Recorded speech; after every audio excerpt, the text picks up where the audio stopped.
So இந்த பகுதியிலையும் இஸ்ரவேல் தேசத்தினுடைய வரலாறு பக்கங்களுக்கு நேராக நம்ம போகலாம். நம்ம தொடர்ச்சியாக பார்ப்பது ஒய் இஸ்ரேல், நான் இஸ்ரவேல் தேசத்தை குறித்து நம்ம ஏன் படிக்கணும் அப்படிங்கிறத தான் நம்ம பார்த்துட்டு வரோம். அடுத்ததாக கடந்த வாரம் நம்ம பார்த்தோம், அதில் ஒரு பகுதி ஹனுக்கா, அந்த ஃபெஸ்டிவல் ஆஃப் லைட்ஸ் அப்படின்னு சொல்லக்கூடிய பண்டிகை அவங்க கொண்டாடினாங்க. அந்த பண்டிகையினுடைய அர்த்தத்தை, அதோடைய நோக்கத்தை நம்ம போன வாரம் பார்த்தோம். அது பிப்ளிக்கலாக எப்படி அந்த ப்ராஃபஸி நிறைவேறிற்று அப்படிங்கிறதையும் நம்ம பார்த்தோம். ஸோ அது எங்கே கொடுக்கப்பட்டிருக்கிறது அப்படின்னா, தானியேலின் தீர்க்க தரிசன புஸ்தகம் 8வது அதிகாரத்திலிருந்து ஒரு சில வசனங்களை நம்ம வாசித்தோம். ஸோ பூமியில் நடக்கக்கூடிய அனைத்து ராஜ்யங்களை குறித்த முன் அறிவிப்பு கொண்ட ஒரே ஒரு புஸ்தகம் அப்படின்னு சொன்னால் அது தானியேல் தீர்க்க தரிசன புஸ்தகம். ஸோ அந்த தானியேல் தீர்க்க தரிசன புஸ்தகத்தில் சொல்லப்பட்ட 2 ராஜ்யங்களை குறித்து நம்ம பார்த்தோம். அது என்னென்ன ராஜ்யங்கள்? ஒன்று மேதிய பெர்ஷியா, மற்றொன்று கிரேக்க சாம்ராஜ்யம். அந்த கிரேக்க சாம்ராஜ்யம் தான் 4ஆக உடைந்தது இல்லையா? பிக்சர்ஸ் இதில் இல்லை, பட் உங்களுக்கு ஞாபகம் இருக்கும்னு நினைக்கிறேன். அந்த பிக்சர்ஸை நம்ம போன வாரம் நம்ம பார்த்தோம். ஸோ அதில் ஒரு கொம்பு உடையது நம்ம பார்த்தோம், அதாவது 2 கண்களுக்கு நடுவில் ஒரு கொம்பு முளைத்து வந்ததை நம்ம பார்த்தோம். ஸோ அது யாரை குறிக்கிறது? அது 21வது வசனத்தில் சொல்லப்பட்டது. கண்களுக்கு நடுவே இருந்த ஒரு பெரிய கொம்பு அதனுடைய முதலாவது ராஜா அப்படிங்கிறத நம்ம பார்த்தோம். ஸோ அந்த ராஜாவுடைய பெயர் இங்கே மென்ஷன் ஆகலை, பட் அந்த ராஜாவுடைய பெயர் நம்ம படித்த பாட புஸ்தகத்தில் கொடுக்கப்பட்டிருக்கிறது. அந்த ராஜாவுடைய பெயர் என்ன? Alexander the great. ஸோ அதில் பாருங்கள், அதில் பெரிய ராஜா அப்படின்னு சொல்லப்பட்டிருக்கும். ஸோ அந்த ராஜ்யம் 4ஆக உடஞ்சுது இல்லையா? இப்போது செலுக்கஸ், லிசிமேக்கஸ், இப்படி டாலமி, அதெல்லாம் நம்ம பார்த்தோம். அது 4ஆக உடஞ்சதில் அதில் ஒன்றிலிருந்து ஒரு கொம்பு முளைத்தது. அது 22வது வசனத்தில் நம்ம பார்த்தோம். அது முறிந்து போன பின்பு அதற்கு பதிலாக 4 கொம்பு இருந்தது. நீங்கள் ஏதாவது ஒரு மிருகத்துக்கு 4 கொம்போடு பார்த்துருக்குறீங்களா? 4 கொம்பு உள்ள ஒரு மிருகத்தை பார்த்துருக்குறீங்களா? 2 தலை உள்ள மிருகத்தை பார்த்துருக்குறீங்களா? அப்போது ஒரு சிங்க முகம், ஆனால் உடம்பெல்லாம் சிறுத்தை, ஆனால் அதோடைய கொம்பு வந்து ஒரு மாட்டுடைய கொம்பு, அப்படி மிருகங்களை பார்த்துருக்கீங்களா? அப்படியெல்லாம் நம்ம இதுவரைக்கும் எந்த மிருகத்தையும் பார்க்கல. ஸோ பல சமயங்களில் நமக்கு இது புரியாததுனால, இது நம்ம கற்பனைக்கு அப்பாற்பட்ட ஒரு ஒரு வித்தியாசமான கண்ணோட்டத்தில் எழுதப்பட்டிருக்கிறதுனால பல சமயங்களில் நம்ம விட்டுறோம். ஆனால் அதை உன்னிப்பாக நம்ம கவனித்து ஆராயும் போது ஆவியானவர் நமக்கு கற்றுக் கொடுக்கிறார். அப்போ இதிலிருந்து நம்ம என்ன பார்க்குறோம்? அதெல்லாம் ராஜ்யங்களையும் அதை ஆட்சி செஞ்ச ராஜாக்களையும் குறிக்கிறது அப்படிங்கிறத பார்த்துருக்குறோம். அப்போது இங்கே அந்த ஜாதினாலே 4 ராஜ்யங்கள் எழும்பும், ஆனாலும் அவனுக்கு இருந்த வல்லமை அவைகளுக்கு இராது. அலெக்சாண்டர் போல் ஒருத்தர் தான் இருந்தார். அவருக்கு கீழே வந்து கெசாண்டராக இருக்கட்டும், லிசிமேக்கஸாக இருக்கட்டும், டாலமீஸாக இருக்கட்டும், இவங்க எல்லாரும் எழும்பினாலும் அலெக்சாண்டருக்கு இருந்த அதே பவர் இவங்களுக்கும் இல்லை. இப்போ 23வது வசனத்தை நம்ம வாசிப்போம். தானியேல் 8:23. அவர்களுடைய ராஜ்யபாரத்தின் கடைசி காலத்திலோ வென்றால், அப்போ அந்த ராஜ்யபாரத்தினுடைய கடைசி காலம் அப்படின்னா எந்த ராஜ்யபாரம்? அவர்களுடைய ராஜ்யபாரத்தின் கடைசி காலம். யாருடைய ராஜ்யபாரத்தின் கடைசி காலம்?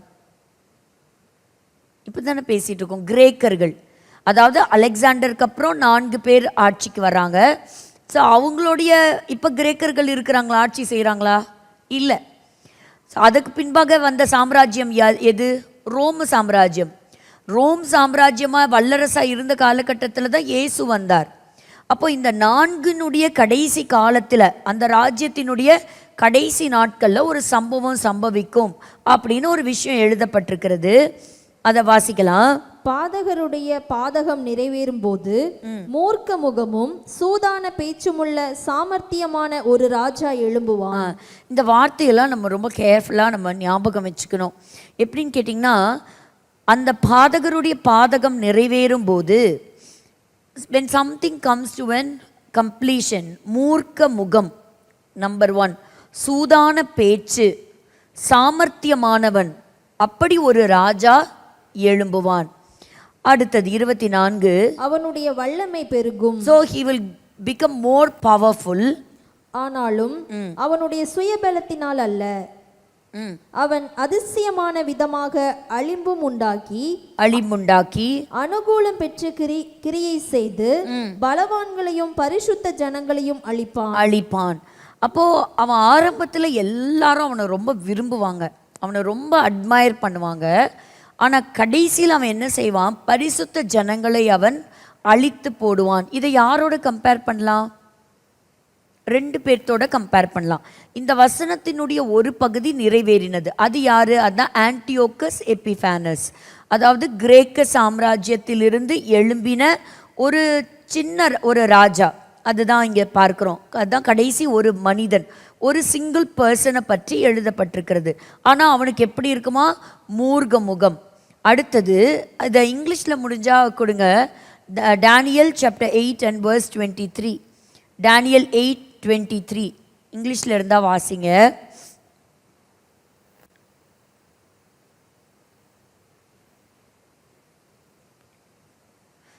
சரி, நம்ம அடுத்த வசனத்தை போவோம்.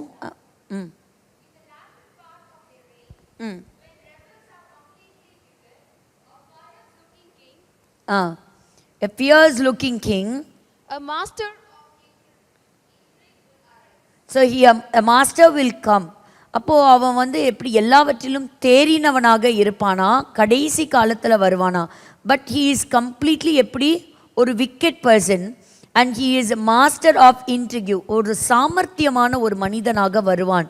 அப்போ வரப்போகிறவன் அப்படி அனுகூலம் பெற்று கிரியை செய்வான், மக்கள் அவனை விரும்புவார்கள். இப்படி ஏற்கனவே ஒருத்தன் வந்துட்டான். அவன் தான் யாரு? ஆன்டியோக்கஸ் எபிஃபானஸ். கிரேக்க சாம்ராஜ்யத்திலிருந்து அவன் வந்தான். இப்போ 25வது வசனம் வாசிக்கலாம். அவன் தன் உபாயத்தினால் வஞ்சகத்தை கைகூடி வரப்பண்ணி தன் இருதயத்தில் பெருமை கொண்டு தன் இருதயத்திலே பெருமை கொள்வான். இருதயத்துல பெருமைனாலே யாரோட கம்பேர் பண்ணலாம்? லூசிஃபரோட கம்பேர் பண்ணலாம், விழுந்து போன சாத்தானோட கம்பேர் பண்ணலாம். நிர்விசாரத்தோடு இருக்கிற அநேகரை அழிப்பான். அதிபதிகளுக்கு அதிபதியாய் இருக்கிறவருக்கு விரோதமாய் எழும்புவான். அப்ப யாருக்கு விரோதமாய் எழும்புகிறான்? ஆண்டவருக்கு விரோதமாய் எழும்புகிறான். அவன் கையினால் அல்ல வேறு விதமாய் முறித்து போடப்படுவான். இப்போ இதை நம்ம கீழே இருக்கக்கூடிய வசனங்களை வாசிக்கும் போது இதுல ஒரு பகுதி, a portion of the prophecy, ஆன்டியோக்கஸ் எபிஃபானஸ் உடைய காலகட்டங்களில் நிறைவேறுச்சு. ஆனால் இது முழுக்க முழுக்க இன்னும் நிறைவேற வேண்டியது இன்னும் தானியேல் 9ஆம் அதிகாரத்தில் கடைசி பக்கங்களில் வாசிச்சிங்கன்னா தெரியும். 25லேருந்து 27 வசனங்கள் வாசிக்கும் போது இன்னும் சில காரியங்கள் கொடுக்கப்பட்டிருக்கிறது.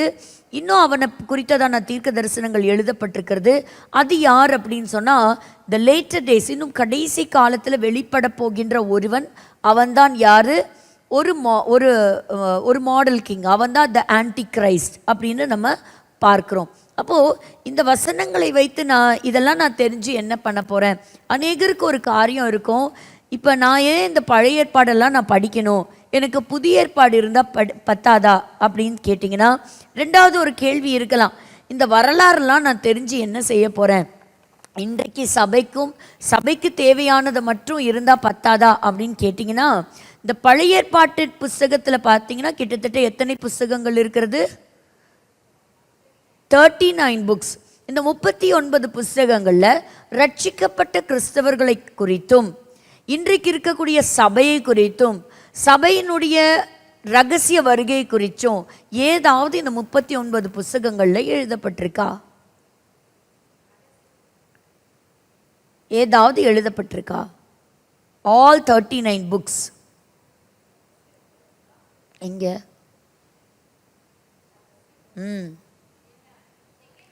செகண்ட் கம்மிங் பற்றி நம்ம வாசிக்கிறோம் இல்லையா? அப்போது அப்படி இல்லையா? அப்புறம் எதுக்கு கிறிஸ்தவர்களுக்கு இது? கிறிஸ்தவர்களை குறித்து எழுதப்படலைனாலும் கிறிஸ்தவர்களுக்கு அவசியமான ஒரு புஸ்தகம். Every Christian must read the volt Testament. That is the foundation of the Bible. பாருங்க, ஆண்டவர் என்ன செய்கிறாரு? இந்த பழைய ஏற்பாட்டை உபயோகப்படுத்தி கிறிஸ்தவர்களுக்கு அவருடைய வார்த்தை என்ன சொல்றாரு? சொல்லி கொடுக்கிறார், கற்றுக் கொடுக்கிறார். அப்போது இன்னைக்கு இருக்கக்கூடிய இன்னைக்கு இருக்கக்கூடிய சபைகள் கிறிஸ்தவர்களை பற்றி இல்லைனாலும் திஸ் இஸ் த ஃபவுண்டேஷன். இதில் மூலமாக நான் என்ன தெரிஞ்சுக்கலாம்? தேவன் பரிசுத்தர் என்பதை அறிந்து கொள்ளலாம். தேவன் உண்மையுள்ளவர், he is a faithful God அப்படிங்கிறத நம்ம தெரிந்து கொள்ளலாம். கிறிஸ்துவை குறித்து நம்ம இந்த இடத்துல நம்ம தெரிந்து கொள்ளலாம். அப்படி பார்க்கும் பொழுது கிறிஸ்துவை பற்றி சொல்லும் பொழுது அவரை பற்றி பழைய ஏற்பாடு ஒரு type, so the anti type. அப்போ இயேசு கிறிஸ்துவுக்கு சம்பந்தப்பட்டதை பழைய ஏற்பாட்டிலையும் புதிய ஏற்பாட்டிலையும் என்ன செய்யலாம், கம்பேர் பண்ணலாம். இப்போ நம்ம தானியேல் படிக்கிறோமே, இப்போ இது முழுக்க யாரை பற்றி எழுதப்பட்டிருக்கிறது? இஸ்ரவேலர்களை பற்றி தான் எழுதப்பட்டிருக்கு. இப்போ தாவீதுடைய காலத்தில் ஒரு சம்பவம் நடந்துச்சுன்னா that is a history of David இல்லையா? அப்போ நம்ம ஆட்டோமேட்டிக்காக என்ன படிக்கிறோம், அவருடைய காலகட்டங்களில் நடந்த யுத்தம், அன்னைக்கு யார் ஜெயிச்சா, அன்னைக்கு எத்தனை பேர் சண்டைக்கு போனாங்க, ஆண்டவர் அவங்களுக்கு எப்படி உதவி செஞ்சாங்க, எப்படி அந்த லேண்டை அவங்க கேப்சர் பண்ணாங்க, அவங்க என்னென்ன பாவம் செஞ்சாங்க, பாவம் செய்யும்போது அந்த ராஜ்யம் எப்படி வீழ்ச்சி அடைஞ்சுது, ஆண்டவர் மறுபடியும் இந்த ஜனங்களை சிதறிப்போன ஜனங்களை எப்படி கடைசி நாட்களில் கூட்டி சேர்ப்பேன்னு சொல்லியிருக்கிறாரு. அவர் தந்த இந்த தேசத்துக்கு அவங்க திரும்பி, இதெல்லாம் என்னது? These are all the history of Israel. But அதில் எனக்கு என்ன கிடைக்குது, இன்றைக்கும் அந்த வார்த்தைகளை கொண்டு கர்த்தர் நம்மை பலப்படுத்துகிறார். கர்த்தர் எப்படி உண்மையுள்ள தேவன், அன்னைக்கு அவங்களுக்கு சொன்ன வார்த்தையை எப்படி கர்த்தர் நிறைவேற்றுகிறார், இன்னைக்கும் கர்த்தர் சபைக்கு கொடுத்திருக்கிற வார்த்தையை நிச்சயமாக நிறைவேற்றுவார். அப்போ இது எல்லாவற்றிலும் ஒரு கிறிஸ்தவன் எப்படி படிக்கணும் அப்படின்னு சொன்னால், பழைய ஏற்பாட்டை கிறிஸ்துவை மனதிலே வைத்து படிக்கணும். கிட்டத்தட்ட மோர் தென் 300 ப்ராஃபசிஸ் இயேசு கிறிஸ்துவை பற்றி சொல்லப்பட்டிருக்கிறது. இயேசு கிறிஸ்துவை ஆதியாகமத்திலிருந்து நம்ம தொடர்ந்து படிக்கிறோம். Genesis 3:15, one of the key verse of the Bible, the first prophecy. அதுவே யாரை பற்றி தான் எழுதப்பட்டிருக்கிறது? அது இயேசுவானவரை பற்றி தான் எழுதப்பட்டிருக்கிறது. ஸோ இந்த வேதத்தை எப்படி கண்ணோட்டத்தில் படிக்கணும்? கிறிஸ்துவை மையமாக வைத்து. So it is Christ centred word of God, Bible.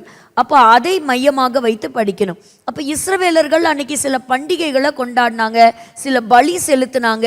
அப்போ அந்த பலியெல்லாம் யாருடைய காலகட்டத்தில், யாருடைய லைஃப்பில் நிறைவேறுச்சு?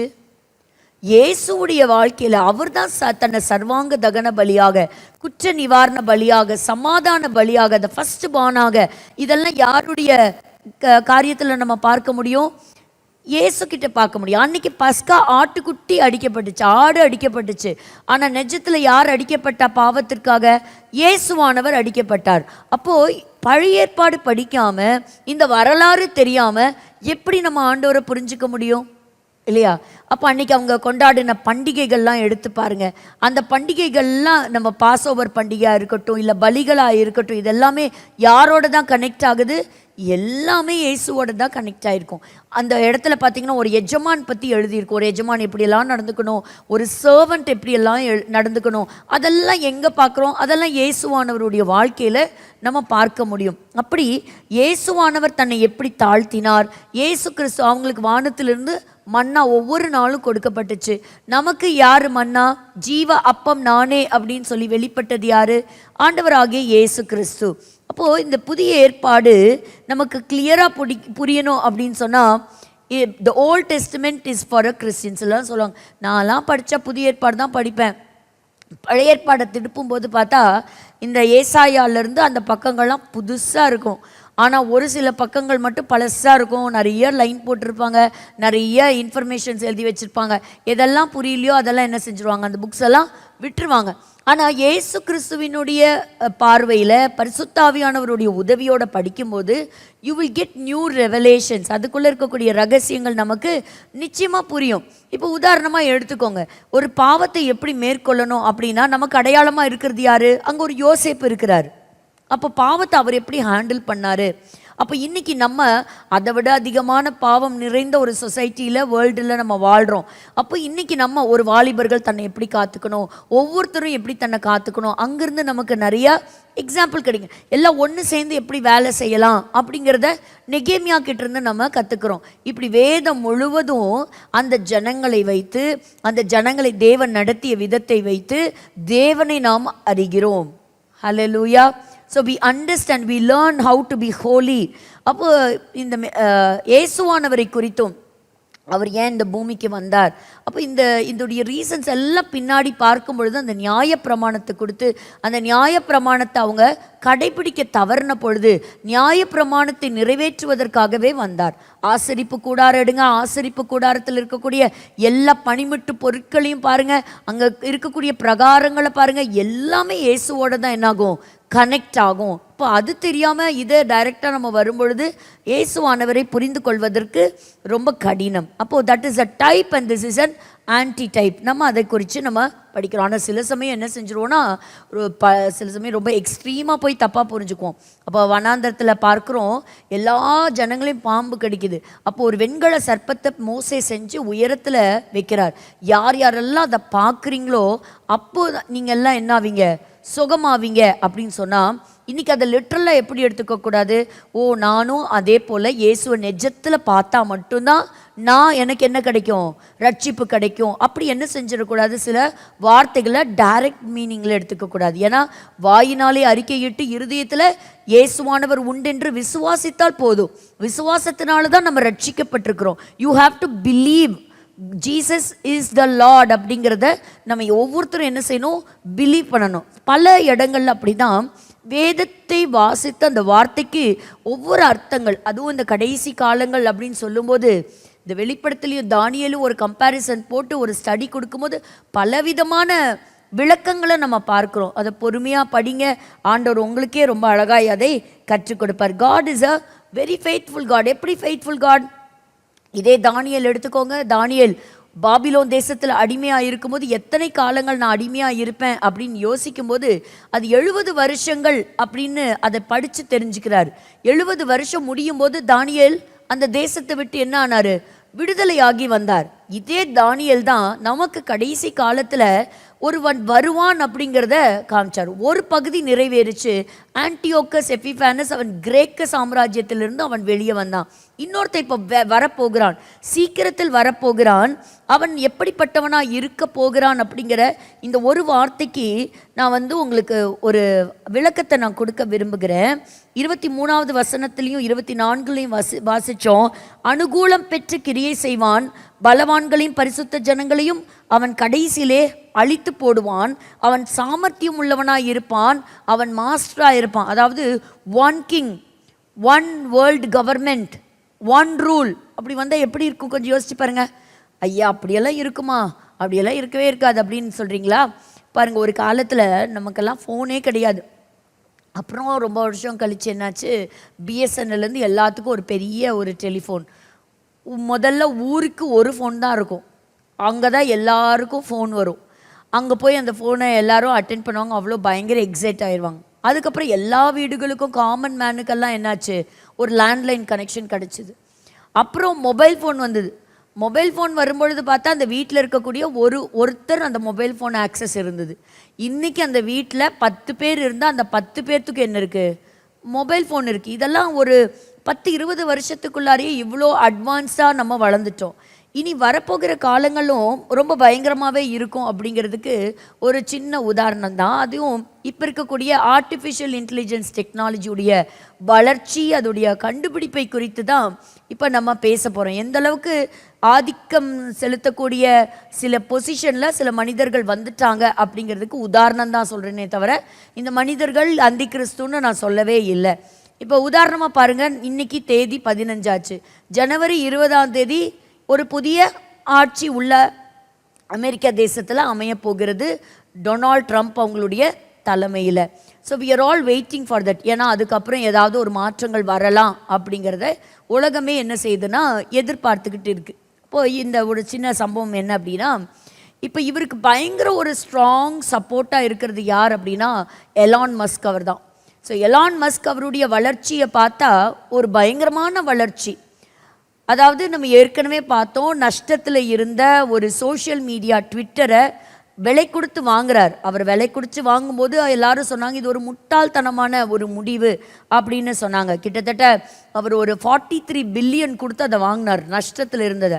அதை வாங்கினதை கொஞ்சம் ஆராய்ச்சி செஞ்சவங்க சிலர் போட்டிருக்கக்கூடிய ரிப்போர்ட்டை படிக்கும் போது ரொம்ப ஆச்சரியமாக இருந்தது. அதாவது சொன்ன எல்லாருடைய ஷேர்ஸையும் அவர் விலைக்கு வாங்கினாராம். அப்போ ஆரம்பத்தில் என்ன சொல்லியிருக்கிறார், நான் என்னுடைய ஷேர்ஸ் எல்லாம் விற்கிறேன் அப்படின்னு. ஸோ எலான் மஸ்கே தன்னுடைய ஷேரை விற்றார் அப்படின்னு சொன்னால் அது டோட்டலாகவே சரிந்து விழுந்துடும். அப்படி ஆரம்பத்தில் விலை கொடுத்து வாங்க நினைக்கும் போது அவருக்கு அது கிடைக்கல. ஆனால் பிற்பாடு என்னாச்சுன்னா எல்லாத்துக்கிட்ட இருந்து அந்த ஷேர்ஸை வந்து அவர் விலை கொடுத்து வாங்கிட்டார். ஸோ அதை தான் ரீநேம் பண்ணி இன்றைக்கி வந்து எக்ஸ் அப்படின்னு சொல்லக்கூடிய ஒரு மிகப்பெரிய மீடியா ஒரு ஆப்பாக இன்றைக்கி இருக்கிறத நம்ம பார்க்குறோம். ஸோ முதல் நியூஸ் எங்கே வரும் அப்படின்னா எக்ஸுங்கிற பிளாட்ஃபார்மில் தான் வருது. அங்கேருந்து தான் அதிகமான சோர்ஸ், அந்த டேட்டா சோர்ஸை கலெக்ட் பண்ணுறாங்க. ரொம்ப ஆச்சரியமாக இருக்குது. இன்றைக்கி ஒரு பவர்ஃபுல் மீடியாவாக வந்திருக்கிறது. அதே ஒரு ட்விட்டராக இருந்த சமயத்தில் அது வந்து டொனால்ட் ட்ரம்ப் அவங்க மேலே ஒரு குற்றச்சாட்டு வச்சாங்க. அவர் அவதூறு பரப்புகிறார், ஒரு ஃபால்ஸ் இன்ஃபர்மேஷனை பரப்புகிறார். அதாவது ஜோ பைடன் அவங்க வந்து பதவியேற்ற சமயத்தில் ட்ரம்ப்புடைய ஆதரவாளர்கள் போய், அநேக கிளர்ச்சியாளர்கள் போய் அங்கே ஒரு சின்ன பிரச்சனை செய்யும் பொழுது அது அவர் இந்த பிளாட்ஃபார்ம் மூலியமாக அதை என்கரேஜ் பண்ணார், தூண்டி விட்டார், இப்படியெல்லாம் சொல்லக்கூடிய கருத்துக்கள் வெளியே வந்தது அந்த சமயத்தில். அப்போது அந்த சமயத்தில் இவரைவே பிளாக் பண்ணுச்சு ட்விட்டர். அதாவது டொனால்ட் ட்ரம்ப் அவங்க இனி இந்த ஆப்பை யூஸ் பண்ண முடியாது. ஆனால் இப்போ ஜெயிக்கும் போது பார்த்தீங்கன்னா இந்த இடைப்பட்ட காலத்தில் அந்த ட்விட்டரே அதையே விலை கொடுத்து வாங்கி அதே பிளாட்ஃபார்மை இவருக்கு சாதகமாகவும் பயன்படுத்தி இருக்கிறாங்க அப்படின்னு சொல்லக்கூடிய கருத்துக்களும் வெளியே வருகிறத நம்ம பார்க்குறோம். அதாவது இன்னைக்கு இருக்கிற சமுதாயத்தில் மோஸ்ட் பவர்ஃபுல் திங் எது அப்படின்னா இந்த சோஷியல் மீடியா தான். அதை யூஸ் பண்ணாதவங்க ஒருத்தர் கூட கிடையாது.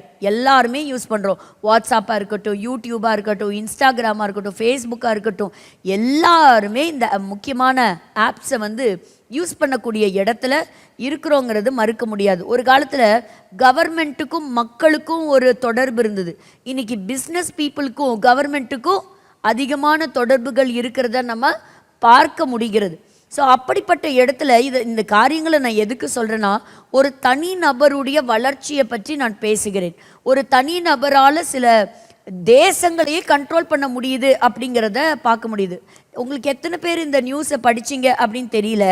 க்ரூமிங் கேங்ஸ் அப்படின்னு சொல்லக்கூடிய இந்த ப்ராப்ளமை பற்றி நீங்கள் படிச்சிங்களான்னு தெரியாது. யூகே, அதாவது 18 வயதுக்கு கீழே இருக்கக்கூடிய சிறுமிகளுக்கு பாலியல் கொடுமைகள் செய்யப்பட்டிருக்கிறது.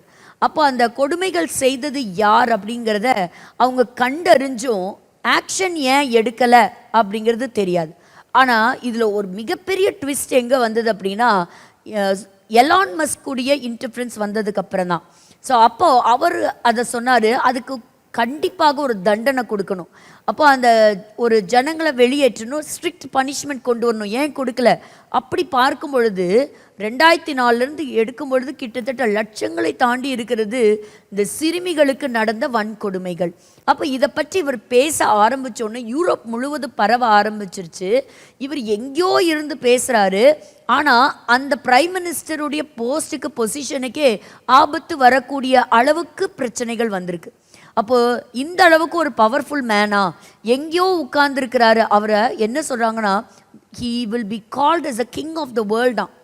அப்படி அந்த ஒரு தனி நபர், அதாவது ஒரு 400 அவருடைய சொத்து மதிப்புகளை நம்ம கணக்கிடும்போது ஸ்டார்லிங்காக இருக்கட்டும், நியூரோலிங்காக இருக்கட்டும், எக்ஸ், டெஸ்லா, இந்த நிறுவனங்கள்லாம் போட்டியாளர்களே அவருக்கு கிடையாது, காம்படிஷனே கிடையாது, வளர்ந்துட்டே போகிறாரு.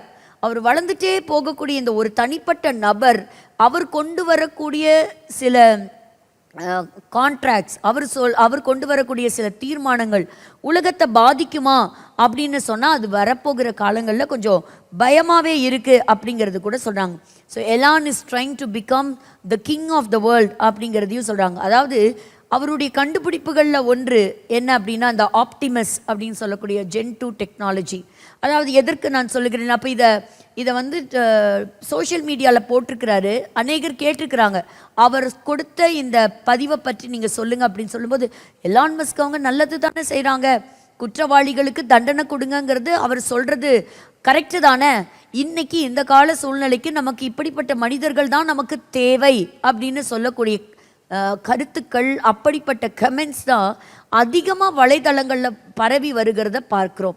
இன்றைக்கி இருக்கக்கூடிய யங்கர் ஜெனரேஷனுக்கு பயங்கரமான ஒரு மோட்டிவேட்டிங் பர்சனாகவும் இருக்கிறத பார்க்குறோம். இன்றைக்கி இருக்கக்கூடிய நபர்கள் மத்தியில் ஒரு புத்திசாலித்தனமாக, அதில் ஏதோ ஒரு ஆர்டிக்கலை நான் படிக்கும்போது ஆல்பர்ட் ஐன்ஸ்டீனுடைய அவருடைய அறிவு திறனையும் இவரோடையும் ஒப்பிட்டு பார்த்து ஏதோ 5% தான் இவருக்கு குறைவாக இருக்கான். அந்த அளவுக்கு is very talented and intelligent person அப்படிங்கிறத கருத்து கணிப்பு சொல்லுகிறது. அதாவது அவருடைய வார்த்தைக்கு அதிகாரம் இருக்கிறது. அவர் நினச்சா ஒரு கவர்மெண்ட்டை கொண்டு வரலாம், அவர் நினச்சா ஒரு கவர்மெண்ட்டை வீழ்த்தலாம். இப்போ சமீபத்தில் கனடா பிரதமர் ஜஸ்டின் அவங்க ராஜினாமா செய்திருக்கிறாங்க.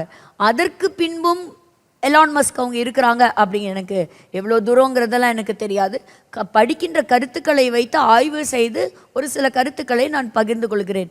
அப்போது ஒரு தனிப்பட்ட நபர், அதான் நான் சொல்கிறது, ஒரு பெரிய நேஷன் இல்லை, அவருக்கு எந்த பொலிட்டிக்கல் பார்ட்டியும் கிடையாது, he is a business man. அப்போ அவர் பிஸ்னஸ் ஸ்ட்ராட்டஜி தான் உள்ளே கொண்டு வருகிறார். ஆனால் அவருக்கு இந்த அளவுக்கு பவர் இருக்கா?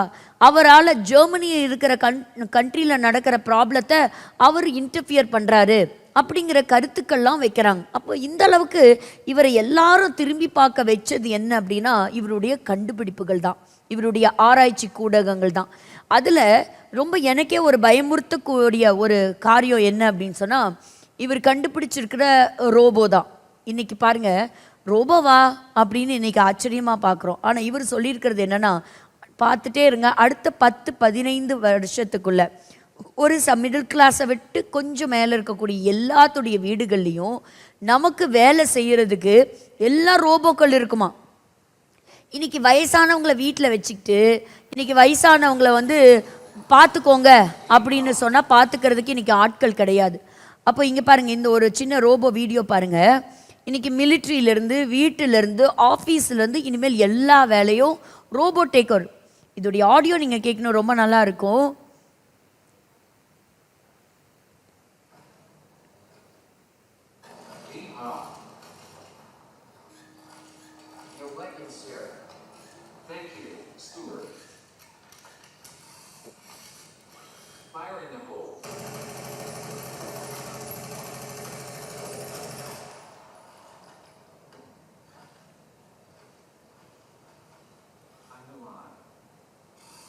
Awesome.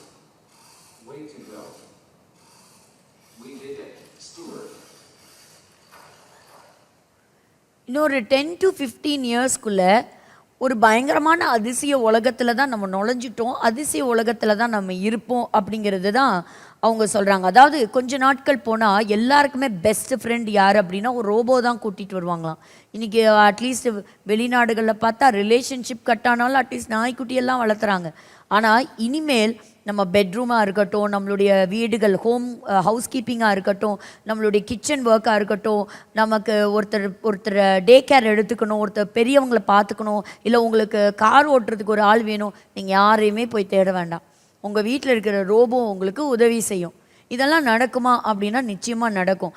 ஏராளமான ஆராய்ச்சிகள் முடிஞ்சிருச்சு. இப்போ 2025 உடைய அந்த ரோபோவுடைய அந்த ட்ரேட் ஃபேர் பார்த்தீங்கன்னா, எக்ஸிபிஷன்ஸ் பார்த்தீங்கன்னா உங்களால் ஆச்சரியம் நீங்கள் தாங்கவே முடியாது. அப்படி பிரமிக்கக்கூடிய அளவுக்கு பாருங்கள், ஒரு கரெக்டாக ப்ரோக்ராம் பண்ணியிருக்கிறாங்க. எத்தனை டிஸ்ட்ராக்ட் பண்ணாலும் சரி, அதை அடித்து கீழே விழத்தல்னாலும் சரி, இத்தனை இடத்துல அதை ஷூட் பண்ணணும்னு ஆர்டர் கொடுத்தா அத்தனை இடத்தையும் ஷூட் பண்ணிட்டு தான் அது எந்திரிக்குது. அது என்ன ஆனாலும் அது ஒன்றும் செத்து போக போகிறது கிடையாது. பட் இப்போ அதுக்கும் இமோஷன்ஸ் எல்லாம் கொடுத்துட்டாங்க.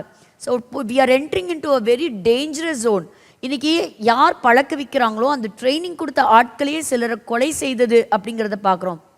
தன்னைத்தானே ரீப்ரோக்ராம் பண்ணிவிட்டு மறுபடியும் அது ஒர்க் பண்ணக்கூடிய அளவுக்கு இன்றைக்கி அது உள்ளே நுழைஞ்சிருக்குது. ஸோ இனி நம்ம கற்பனைக்கு அப்பாற்பட்ட ஒரு ரோபோ மார்க்கெட்டுக்குள்ளே நம்ம நுழைஞ்சிருக்கிறோம்.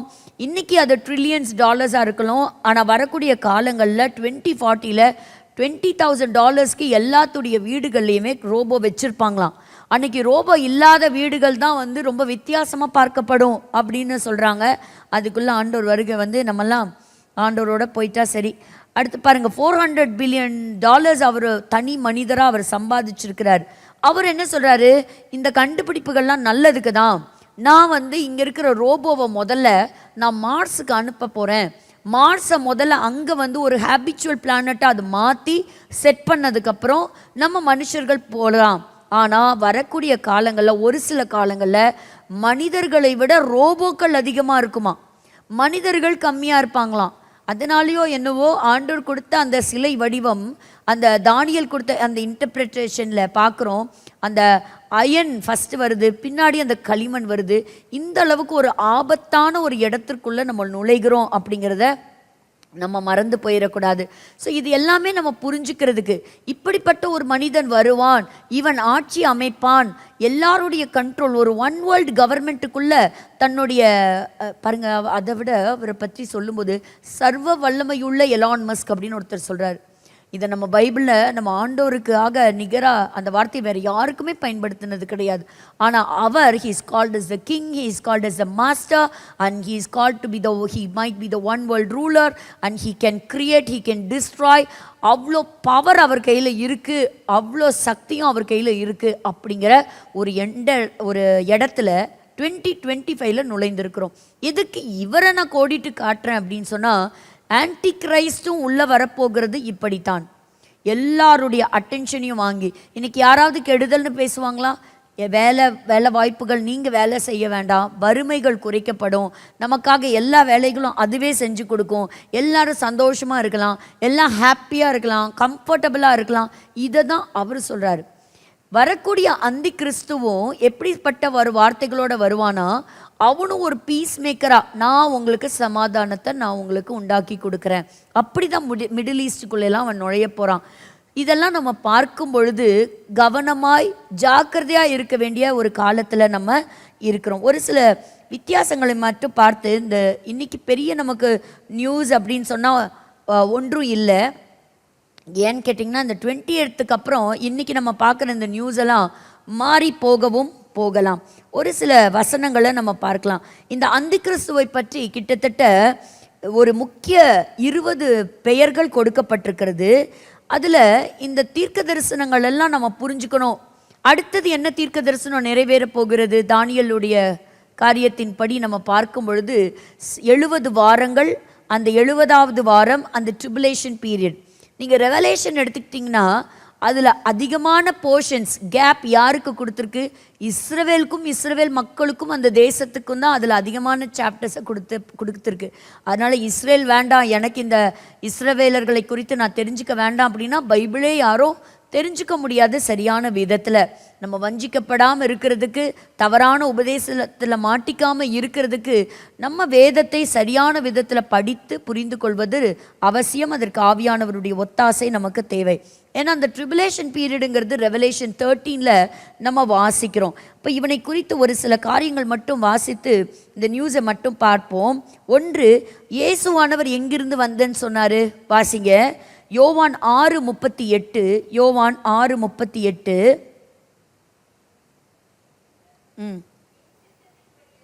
என் சித்தத்தின்படி அல்ல,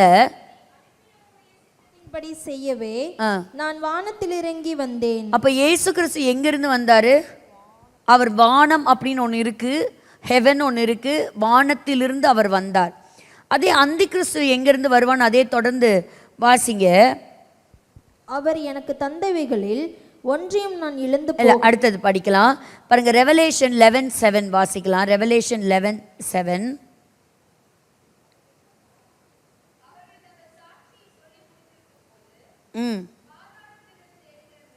பாதாளத்திலிருந்து ஏறுகிற மிருகம் யுத்தம் பண்ணி, அப்போ அவன் எங்கிருந்து வரப்போறான்? அவன் ஒரு பிற்றிலிருந்து அவன் வரப்போகிறான். அப்போ யோவான் 5:43 வாசிக்கலாம். யோவான், நான் என் பிதாவின் நாமத்தினாலே வந்திருந்தேன். அப்ப யாருடைய நாமத்தினாலே இயேசு வந்தார்? பிதாவினுடைய நாமத்தினாலே இயேசு வந்தார். அதே வசனத்தை தொடர்ந்து வாசிங்க. நீங்கள் என்னை ஏற்றுக்கொள்ளவில்லை, வேறு ஒருவன் வருகிறான், தன் சுய நாமத்தினாலே வந்தால் அவனை ஏற்றுக்கொள்வீர்கள். அப்போ இது ஒரு முக்கியமான இன்ஃபர்மேஷன். அப்போ ஒருத்தன் வரப்போகிறான், ஆனால் அவன் தன்னுடைய நாமத்தினாலே அவன் வரப்போகிறான். அப்போ அவன் வருவான், அவனை என்ன செய்வீங்க? ஏற்றுக்கொள்வீங்க. இயேசு கிறிஸ்து தன்னை தாழ்த்தினாரா? தன்னை தாழ்த்தினார். அப்போ பிலிப்பியர் 2:8 வசனம் வாசிக்க வேண்டாம். பிலிப்பியர் 2:8 இயேசு தன்னை தாழ்த்தினார். ஆனால் அந்தி கிறிஸ்து என்ன செய்வான்? தன்னை உயர்த்துவான். அவனிடத்துல பெருமை இருக்கும். அப்போ இயேசு கிறிஸ்துவை எல்லாரும் விரும்பினாங்களா? வாசிங்க பார்க்கலாம். ஏசாயா 53:3.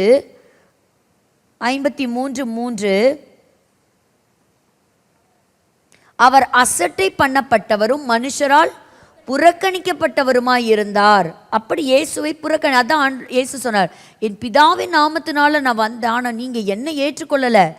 ஆனால் ஒருத்தன் தன்னுடைய பெயரில் வரப்போகிறான், அவனை நீங்கள் ஏற்று கொள்வீங்க. இப்போ எல்லாரும் ஏற்றுக்கொள்ளக்கூடிய இடத்துல இருக்கிறோமா இல்லையா?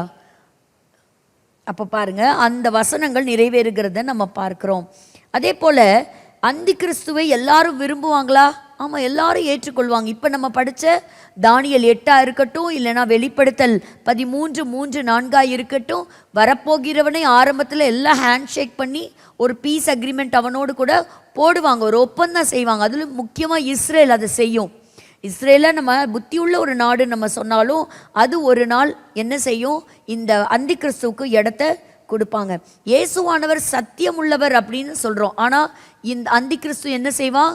அவன் பொய்க்கு தலைவனாக இருக்கிறான். இந்த தானியல் 8வது அதிகாரத்தில் வாசிக்கும் பொழுதே அவனோடத நம்ம வாசிக்கிறோம். இயேசு கிறிஸ்து ரட்சிக்கும்படியாக வந்தார், ஆனால் இவன் வர்றது என்ன செய்வானா? எல்லாத்தையும் கொன்று போடுவான். அப்போ he is coming to destroy everything. அது நம்ம யாருக்கும் கண்ணுக்கு புரியறதில்ல. அதான் அவர் சொல்கிறாரு, by 2030 this will be a very different world. கண்டுபிடிப்புகள், இன்னும் நம்ம வாழக்கூடிய வாழ்க்கை முறைகள் எல்லாமே மாறும் அப்படிங்கிறத பயங்கரமாக சொல்கிறாங்க. அதனால் இதெல்லாம் நம்ம தெரிஞ்சுக்கணும் அப்படின்னா இஸ்ரேல் நாட்டையும் இஸ்ரேல் நாட்டுக்காக தேவன் பேசிய வார்த்தைகளும் அறிந்து கொள்வது நமக்கு மிக மிக அவசியம். இப்பொழுதும் இந்த ஒரு சில செய்திகளை மட்டும் நம்ம பார்ப்போம். வேகமாக இந்த ப்ரெசன்டேஷனுக்கு நேராக நம்ம கடந்து போகலாம். ஸோ தொடர்ந்து இஸ்ரேல் ஒரு யுத்தத்தில் தான் இருக்குது. அதில் பார்த்தீங்கன்னா இந்த ஹூத்திஸ் ஒரு பெரிய பேலிஸ்டிக் மிசைல் அனுப்பியிருக்கிறாங்க. ஒரு வீட்டு மேலே வந்து அது உடஞ்சி அது இன்டர்செப்ட் பண்ணி அதோட பாதி வந்து விழுந்திருக்கு. பாருங்கள், நினச்சி பாருங்கள், இந்த மாதிரி நம்ம இருக்கிற பகுதிகளில் தினம் சைரன் ஒழிச்சிக்கிட்டு, தினம் ட்ரோன்ஸ் பறந்துக்கிட்டு, தினம் குண்டு வீசிகிட்டு இருந்தால் எப்படி தான் இருக்கும்? இப்படி அந்த சமயத்தில் இந்த சைரன் கேட்டால் எல்லாரும் ஓடி ஓடி போய் அவங்க ஷெல்டர் ஹோம்ஸில் போய் வேற ஒழியணும். ஸோ இந்த அளவுக்கு ஒரு பெரிய ஒரு பாதிப்பு உண்டாயிருந்தது. இந்த வாரம் ஜெபம் பண்ணுங்க, ஏன்னா அந்த ஹாஸ்டேஜுடைய டீல் ஒரு முக்கியமான ஒரு டீலுக்கு வர்றாங்க. பிகாஸ் ட்ரம்ப் சொன்னார், நான் 20ஆம் தேதி பதவி ஏற்கிறதுக்கு முன்பாகவே இந்த ஹாஸ்டேஜஸ் எல்லாம் ரிலீஸ் ஆகிருக்கணும், இல்லைன்னா உன்னுடைய இடத்த நரகமாக்கிடுவோம் அப்படின்னு அவர் சொல்லியிருந்தார். அப்போது இந்த சின்வரை பற்றி நம்ம ஏற்கனவே பார்த்துருக்குறோம். ஹமாஸுடைய தலைவர் இவர் கொலை செய்யப்பட்டார். ஆனால் இவருடைய டெட் பாடி எங்கே இருக்குன்னா இஸ்ரேலில் இருக்குது. பட் இஸ்ரேல் இவரை கொடுக்க மாட்டேன் அப்படின்னு சொல்லியிருக்கிறாங்க.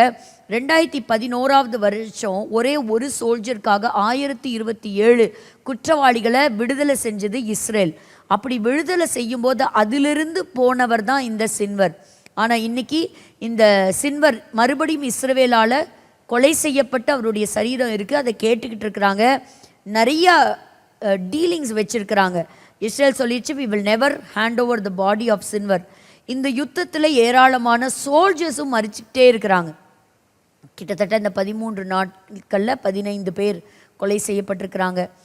அடுத்தது பார்த்திங்கன்னா ஏமன் நாட்டு மேலே தொடர்ந்து தாக்குதலை இஸ்ரேல் நடத்திட்டே இருக்குது. முக்கியமான துறைமுகத்தை கைப்பற்றி இருக்கிறாங்க. ஸோ பயங்கரமான தாக்குதல் ஏமனில் இருந்து நடந்தாலும் பதில் தாக்குதல் சொல்லிகிட்டே தான் இருக்கிறாங்க. இப்போ சீரியாவில் தெரியும் நமக்கு, திடீர்னு ஒரு கவர்மெண்ட் கவிழ்க்கப்பட்டுச்சு. இப்போது அந்த பஃபர் ஜோனை தாண்டி 20 கிலோமீட்டரு உள்ளே போயிருக்கிறாங்க. இந்த இடத்துல பார்த்தீங்கன்னா பைபிளில் கொடுத்துருக்கிற ப்ராஃபஸியின்படி இதெல்லாம் எங்களுடைய எல்லைகள் அப்படின்னு சொல்லி இஸ்ரேல் ஒரு மேப்பை வெளியிட்டிருக்குது.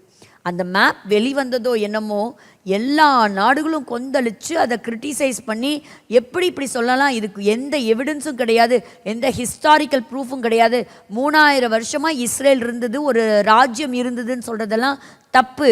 ஏன்னு கேட்டிங்கன்னா அவங்க வெளியிட்டிருக்கிற மேப்பில் சீரியா இருக்குது, லெபனான் இருக்குது, ஜோர்டான் இருக்குது, இப்படி பல பகுதிகள் இருக்குது. இதெல்லாம் எங்களுக்கு தான் சொந்தம், இதை எங்களுக்கு ஆண்டோர் கொடுத்த நிலப்பரப்பு பகுதிகள்னு வெளியிட்டிருக்கிறாங்க. அது இப்போ ஒரு பயங்கரமான ஒரு சர்ச்சையாக இருக்குது. பட் எனக்கு ஒரு ஹாப்பியான சிச்சுவேஷன் என்னென்னா, இந்த பிப்ளிக்கல் ப்ராஃபஸி அவங்க மேப்போட சொல்லவும் ஏராளமான இந்த நியூஸ் சேனல்ஸ் என்ன பண்ணிட்டாங்க, இந்த வரலாறு பக்கங்களை படித்து அவங்களும் இப்போ பேச ஆரம்பிச்சிட்டாங்க. See God's name be glorified. அவருடைய நாம மகிமை அடையட்டும். இன்னைக்கு ஊர் முழுக்க அந்த கதை தெரிகிற அளவுக்கு பல நியூஸ் சேனல்ஸ் பேச ஆரம்பிச்சிருக்கிறாங்க. 3 ஃபேஸில் வந்து இந்த ஹாஸ்டேஜுடைய டீலிங்ஸ் இருக்கணும், சீஸ்ஃபயர் இருக்கணும்னு சொல்லியிருக்கிறாங்க. இதை நான் உங்களுக்கு சுருக்கமாக சொல்லணும் அப்படின்னு சொன்னால், காசாக்குள்ளே இருக்கக்கூடிய ஐடிஎஃப் டோட்டலாக வெளியே போயிடணும், கண்ட்ரோல் திரும்ப காசாவுக்கு கொடுக்கணும். அதே போல் ஆரம்பத்தில் நாங்கள் ஒரு 33 பிணை கைதிகளை நாங்கள் விடுவிக்கிறோம். ஆனால் இஸ்ரேல் சொல்லிடுச்சு, நான் எங்கள் கைக்கு பிணை கைதிகள் முழுசாக நாங்கள் வர்ற வரைக்கும் நாங்கள் வெளியே போக மாட்டோம், கண்ட்ரோல் எங்கள் கிட்ட தான் இருக்கணும், ஃபிலடெல்ஃபி காரிடாரும் கொடுக்கணும் அப்படிங்கிறதெல்லாம் கொடுத்துருக்குறாங்க. ஆனால் அநேகர் இஸ்ரேலுக்குள்ளேருந்து இவ்வளோ நாள் நம்ம பாடுபட்டு திரும்ப அவங்ககிட்ட அவன் கேட்குறதெல்லாம் நம்ம திருப்பி கொடுக்குறதா அப்படின்னு சொல்லக்கூடிய ஒரு மிகப்பெரிய சர்ச்சை. ஆனால் இதில் என்ன ஒரு இதுனா, இட் இஸ் அ பொலிட்டிக்கல் ட்ராமான்னு சொல்லலாம். 2 சைடும் பயங்கரமான ப்ரெஷர் யூஎஸ் கவர்மெண்ட் கொடுக்கறதாவும் சொல்லப்படுகிறது. அந்த டீலை சைன் பண்ணுங்க, இதுக்கு ஒத்துக்கோங்க அப்படின்னு சொல்லக்கூடிய ஒரு நெருக்கத்தை கொடுக்கறதாவும் இருக்குது. அதனால் இஸ்ரேல் ஒரு நல்ல தீர்மானத்தை எடுக்க தேவன் தான் உதவி செய்வாராக, ஞானத்தை கொடுப்பாராக. லெபனான் ஒரு அழகான தேசம், இந்த யுத்தத்தில் ஒன்றும் இல்லாமல் ஆயிடுச்சு. ஆனால் அந்த தேசத்துக்கு நாங்கள் உதவி செய்கிறோம். ஆனால் எல்லா ஆயுதங்கள், இராணுவ ஆயுதங்கள் கவர்மெண்ட் கையில் தான் இருக்கணும் அப்படிங்கிறது. நம்ம எல்லாருமே டெய்லி நியூஸ் சேனல்ஸ்லேயும் நம்ம பார்த்துட்ருக்குறோம். ஒரு சைடு பார்க்குறோம், அப்போ அந்த பெசிஃபிக் பேலிசைட்ஸில் நடந்த ஒரு மிக கோர விபத்து, இன்னும் காற்று பலமாய் வீசுகிறது, இன்னும் சேதங்கள் இருக்கலான்னு சொல்கிறாங்க. 25 பேர் மரித்து போயிருக்கிறாங்க, 16 பேர் காணாமல் போயிருக்கிறாங்க. பெரிய பெரிய மேன்ஷன்ஸ், பங்களாஸ் எல்லாம் உடஞ்சி விழுந்து இந்த தீக்கிரையாகினதை எல்லாரும் பார்க்குறோம். நம்ம தொடர்ந்து ஜெபிப்போம். ஒரு காலகட்டங்களில் ஒருவேளை சோதோம் கொமோராவும் இப்படி தான் அழிஞ்சிருக்குமோ என்னமோ. இதை பற்றி எடுக்கும் பொழுது தான் அதிகமான பணத்தை எதற்கு அவங்க வச்சுருக்கிறாங்க அப்படிங்கிறத பார்க்கும் பொழுது ரொம்ப இதாக இருந்தது. நமக்கு தெரியும், ஓரினச் சேர்க்கையின் பாவம் அதிகமாக இருந்தது, அவர்கள் தேவனுக்கு விரோதமான பாவிகளாக இருந்தாங்கங்கிறத பார்க்குறோம். இதில் வந்து பாருங்கள், $14,010 வந்து கே மென்னுடைய கோரஸ் ஆஃப் லாஸ் ஏஞ்சல்ஸ்க்கு அவங்க போட்டிருந்தாங்க. ஃபார் எல்ஜிபிடி கம்யூனிட்டி அதிகமாக இருக்கக்கூடிய நகரம், $13,000 அதுக்கு ஒதுக்கி இருக்கிறாங்க. One institute, the international K and lesbian archive, $8,670. இப்படி மிட்நைட் ஸ்டால் டிரான்ஸ்ஜெண்டர் கெஃபே, அதுக்கு $100,000. இப்படி பல காரியங்கள் அங்கே இருந்ததாகவும் சொல்லப்படுகிறது. ஸோ இதே 2024 எவ்வளோ அழகான ஒரு நகரமாக இருந்த லாஸ் ஏஞ்சல்ஸ், பணக்காரர்கள் செல்வந்தர்கள் இருந்த ஒரு கலிஃபோர்னியா இன்றைக்கி ஒன்றும் இல்லாமல் போனதை பார்க்குறோம். அதே சமயத்தில் ட்ரம்ப்புக்கு விரோதமாக ஏகப்பட்ட கமெண்ட்ஸ், எங்கள் நாட்டையா நீ நரகமாக மாற்றுவேன்னு சொன்ன பாரு, அதனால தான் உனக்கு இப்படிப்பட்ட ஒரு தண்டனை, லாஸ் ஏஞ்சல்ஸை பாரு அப்படின்னு சொல்லி சோஷியல் மீடியாவில் அவங்களுடைய சந்தோஷத்தையும் மகிழ்ச்சியும் வெளிப்படுத்திட்டு வராங்க ஒரு பக்கத்தின் கூட்டத்தினர். அது ஒரு பக்கம் நடக்குதா, அழிவுகள் நடக்குதா. ஜப்பானில் பாருங்கள், கடல் கடியில் ஒரு பூகம்பம் இருக்குது, சுனாமிக்கான அறிகுறி இருக்கலாம் அப்படின்னு சொல்கிறாங்க ஒரு பக்கத்தில். இதற்கு நடுவில் நம்ம இதை ஞாபகம் வச்சுக்கிட்டே இருக்கணும், எசேக்கியேல் 38. பிகாஸ் நம்ம பார்க்குறோம், இப்போ ரஷ்யா லிபியாக்குள்ளே போயிருக்கு, லிபியாவுடைய ஃபோக்கஸை ரஷ்யா எடுத்திருக்குங்கிறத பார்க்குறோம். நிறையா வெப்பன்ஸை, ஆயுதங்களை கொடுத்துட்ருக்காங்க, லிபியாவை தங்களுடைய கைவசம் வச்சுருக்குறாங்க. ஏன் லிபியாவை பற்றி படிக்கிறோம்? கடைசி யுத்தம் ஒன்று நடக்கணும், அதில் லிபியாவுடைய பெயர் வேதத்தில் எழுதப்பட்டிருக்கிறது, அதுவும் ரெடி ஆகிட்டே இருக்கிறத நம்ம பார்க்குறோம். இப்போ லெபனானில் புது 14th பிரசிடெண்ட்டாக ஒருத்தர் ஆட்சிக்கு வந்திருக்கிறார், ஜோசப் அவுன். பாருங்கள், இங்கே இருக்கக்கூடிய கரண்ட் பிரசிடெண்ட் அந்த ஆட்சி மாற்றத்தில் பார்க்கும்பொழுது இன்டர்நேஷ்னல் கோர்ட் ஆஃப் ஜஸ்டிஸில் நெத்தன்யாஹு அவர்களுக்கு விரோதமாய் கொடுக்கப்பட்ட அந்த தீர்ப்புக்கு காரணமாக இருந்தவர் உள்ளே வந்திருக்கிறார். அதாவது நாளுக்கு நாள் நெருக்கடி அதிகமாகிறது, இந்த யுத்தங்கள் இன்னும் வலுவடையலாம் அப்படிங்கிறதும் சொல்லப்படுகிறது. யாரை செலக்ட் பண்ணணுங்கிறது கூட வல்லரசாக இருக்கக்கூடிய தேசங்களும் அந்த தேசத்தை ஆட்சி செய்யக்கூடிய அதிபர்களும் அதை ஃபோர்ஸ் பண்ணுறாங்க அப்படிங்கிறதையும் ஒருவர் தெரிவித்திருக்கிறார். ஆன்டைசெமிட்டிசம், இஸ்ரவேலர்களை வெறுக்கின்ற கூட்டத்தார் நாளுக்கு நாள் அதிகரிக்கிறாங்க, இது வேதத்தின்படி நடந்து கொண்டிருக்கிறது. இஸ்ரேலில் பார்க்கும்போது வித்தியாசமான ஒரு தண்டர் ஸ்டார்ம், ஒரு மின்னல் தாக்கி இருக்கிறது அப்படிங்கிறத பதிவு செய்திருக்கிறாங்க, ஒரு வித்தியாசமானது. அதே போல் இவர் ஈரானில் இருக்கக்கூடிய ஒரு ப்ரேயர் லீடர், அவர் சொல்லியிருக்கார், கூடிய சீக்கிரத்தில் பாருங்கள் நாங்கள் உங்கள் நாட்டை ஒன்றும் இல்லாமல் பண்ணுறோம் ட்ரம்ப்பு அவருடைய ட்ரீம்ஸ் எல்லாம் ஒன்றும் இல்லாமல் போயிடும் அப்படின்னு சொல்லியிருக்கிறாரு. அதில் ரொம்ப வருத்தப்பட வேண்டிய வார்த்தை என்னென்னா த காட்லெஸ் யூஎஸ் லீடர்ஸ் அப்படின்னு போட்டிருக்கு. யூகேவாக இருக்கட்டும், யூஎஸ்ஆ இருக்கட்டும், ஏராளமான ஒரு காலகட்டங்களில் வந்து அங்கேருந்து தான் நிறைய மிஷினரிமார்கள் வந்தாங்க. ஆனால் இன்றைக்கி காட்லெஸ் கண்ட்ரின்னு சொல்கிறது நமக்கு ரொம்ப வேதனைக்குரியதாக இருக்குது. இந்த தீ வேகமாய் பரவிக்கொண்டே இருக்கிறது. ஆனால் இதோடைய சோர்ஸ் என்னன்னு இப்போ வரைக்கும் யாராலையுமே கண்டுபிடிக்கவே முடியல. சிலர் சொல்கிறாங்க இந்த புது வருஷத்தை தொடங்கிறதுக்காக வச்சு இந்த கிராக்கர்ஸ் வெடிச்சதாக இருக்கலாம், இல்லைன்னா சிகரெட்ஸாக இருக்கலாம், இந்த மாதிரியாக இருக்கலாம், இல்லை யாரோ வச்ச தீயாக இருக்கலாம், எங்கேயோ நடந்த ஒரு சின்ன ஆக்சிடெண்ட் இந்த அளவுக்கு பரவிடுச்சு. But nobody is able to conclude the root cause of this great disaster. So அந்த மாதிரி இருக்குது. இஸ்ரேலுக்கு நாங்கள் சில சிப்ஸ் எல்லாம் நாங்கள் கொடுக்க மாட்டோம், அதை நாங்கள் நிறுத்தி வைக்கிறோம் அப்படின்னு பைடன் கவர்மெண்ட் சொல்லியிருக்கு. ஈரான் வெளியிட்டிருக்கு, இங்கே பார்த்துக்கோ ஆயிரக்கணக்கான ட்ரோன் ரெடியாக இருக்குது, அடுத்த யுத்தத்துக்கு நாங்கள் ரெடியாக இருக்கிறோம், தாக்க போகிறோம் அப்படின்னு பயம்புறுத்துகிற அளவுக்கு இத்தனை ட்ரோன்ஸ் அவங்க காமிச்சிருக்கிறாங்க. ஸோ இதெல்லாம் வரக்கூடிய நாட்களில் ஒரு பக்கம் யுத்தம் தொடருமா, யுத்தம் நிற்குமா, இந்த ஹாஸ்டேஜஸ் ரிலீஸ் ஆவாங்களா, இதெல்லாத்தையும் இந்த 20ஆம் தேதிக்கு அப்புறம் நம்ம பொறுத்திருந்து பார்க்கலாம். எது நடந்தாலும் சரி ஆண்டவர் வைத்திருக்கிற அவருடைய திட்டமே இந்த பூமியில் நடக்கும். இஸ்ரவேல் தேசத்தினுடைய வரலாறு பக்கங்கள் மறுபடியும் தொடரும்.